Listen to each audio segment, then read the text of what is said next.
Praise the Lord, জয় যিশু আমাদের সমস্ত ভাই বোনগণকে যারা খ্রিস্টকে বিশ্বাস করে। আর আজকের দিনে আপনাদের সঙ্গে আমি ঈশ্বরের বাক্য শেয়ার করব।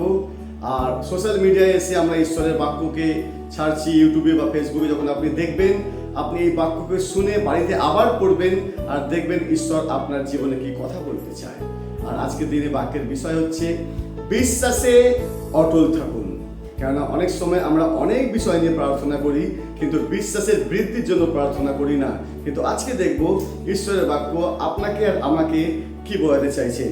প্রথম পিতর 5 অধ্যায় 8 আর 9 পদ বাইবেল বলছে, তোমরা প্রবুদ্ধ হও, জাগিয়া থাকো, তোমাদের বিপক্ষ দিয়াবল গর্জনকারী সিংহের ন্যায় কাহাকে গ্রাস করিবে তার অন্বেষণ করিয়া বেড়াইতেছে। তোমরা বিশ্বাসে অটল থাকিয়া তার প্রতিরোধ করো। হালেলুয়া। আজকের ঈশ্বরের বাক্য আপনাকে আমাকে বলতে চায় যে বিশ্বাসে অটল থাকুন। কেননা বাইবেল বলছে যে দিয়াবল শয়তান আমাদের কাকে কখন গ্রাস করবে, সিংহের মতো গর্জন করছে, সিংহের মতো গর্জন করছে। যেমন সিংহ বনের মধ্যে চিৎকার করে গর্জন করে, ঠিক সেই রকমই দিয়াবল সিংহের মতো গর্জন করছে আপনার আত্মিক জীবনকে শেষ করে দেবে বলে। আপনি যখন প্রভুর পথে এগিয়ে যাচ্ছেন, কিভাবে আপনার আত্মিক জীবনকে শেষ করবে সেই শয়তান তার রাস্তা খুঁজে বেড়াচ্ছে। আর হয়তো আপনাকে আপনার পরিবারের দিক থেকে গ্রাস করবে, আপনার বন্ধুর দিক থেকে গ্রাস করবে, আপনার বিভিন্ন পাড়া প্রতিবেশীর দিক থেকে গ্রাস করবে, আর গ্রাস করে আপনার জীবনকে শেষ করে দিতে চায়। কিন্তু বিশ্বাসী ভাই বোন, আজকে ঈশ্বরের বাক্য আপনাকে আমাকে বলছে যে আপনি বিশ্বাসে অটল থেকে পেছনে ফিরে তাকাবেন না, বিশ্বাসে অটল থেকে সামনে দাঁড়িয়ে তার প্রতিরোধ করুন।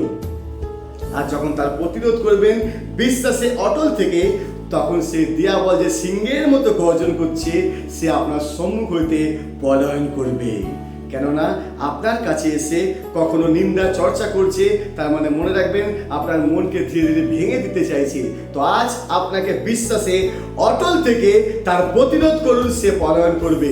আর বিশ্বাস কোথায় থেকে আসবে?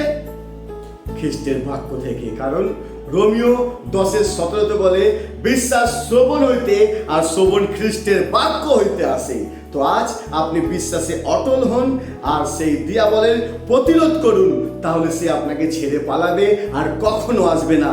কিন্তু তার আগে বিশ্বাসী ভাই বোন, আপনাকে বিশ্বাসে অটল থাকতে হবে। তো আজকের দিনের জন্য ঈশ্বরকে ধন্যবাদ দিন, এই বাক্যের জন্য ঈশ্বরকে ধন্যবাদ দিন, আর এই বাক্যকে নিয়ে বহুর পথে আজকে এগিয়ে যান। থ্যাংক ইউ, জয় যিশু।